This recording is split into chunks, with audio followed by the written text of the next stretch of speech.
چھوٹا سا سوال، تحریر نگار ادیبہ انور۔ جنگل کے قریب ایک چھوٹے سے گاؤں میں 3 بہن بھائی احمد، فاطمہ اور علی رہتے تھے۔ وہ تینوں ہمیشہ ساتھ کھیلتے تھے۔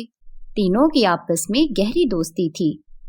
ایک دن وہ تینوں ایک درخت پر جھولا ڈال کر اس پر کھیل رہے تھے کہ وہاں پاس سے ایک شخص گزرا۔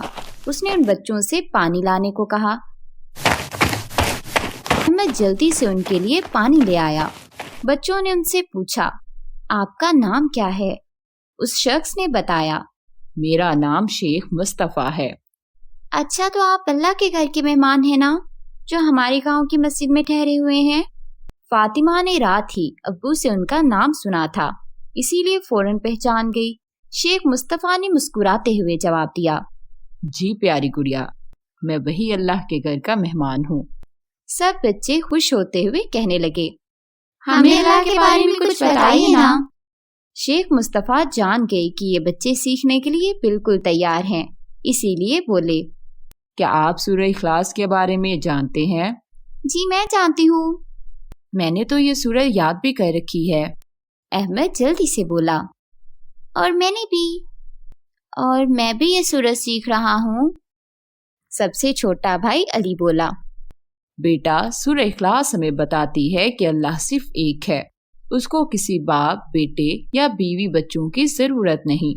دنیا کی ہر چیز اس نے اکیلے پیدا کی ہے اور ہر چیز صرف اسی کا حکم مانتی ہے۔ اس لیے ہمیں بھی یاد رکھنا چاہیے کہ ہم ہمیشہ صرف ایک اللہ سے مانگیں اور اسی کی ہی عبادت کریں۔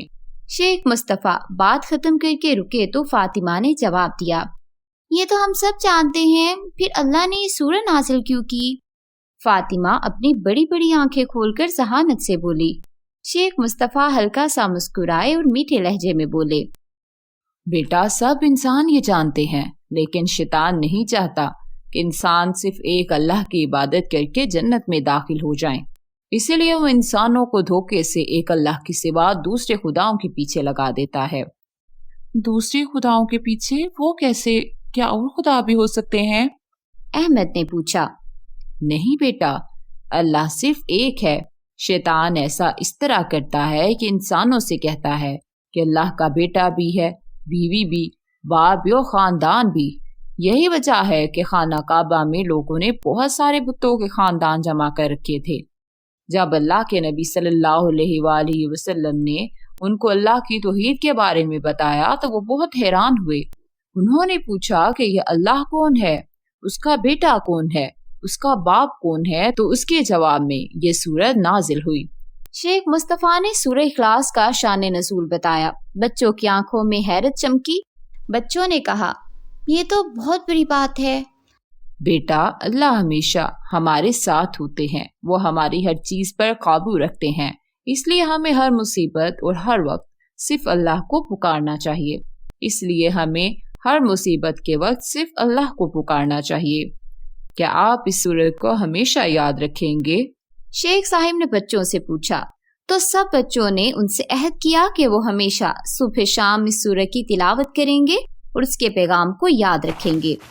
اس کے بعد شیخ مصطفیٰ وہاں سے چلے گئے۔ بچوں کی زندگی میں بہت سارے مشکل وقت بھی آئے، لیکن یہ سورہ ہمیشہ بچوں کے ساتھ رہی اور انہوں نے ہر مصیبت میں اللہ کو ہی پکارا، اور یہ سورہ ہمیشہ ان کے لیے اللہ کی محبت، سکون اور دلچسپی کا محور رہی۔ تو چلیں بچوں، ہم بھی اس سورہ کو ہمیشہ یاد رکھنے کے لیے مل کر یاد کر لیتے ہیں۔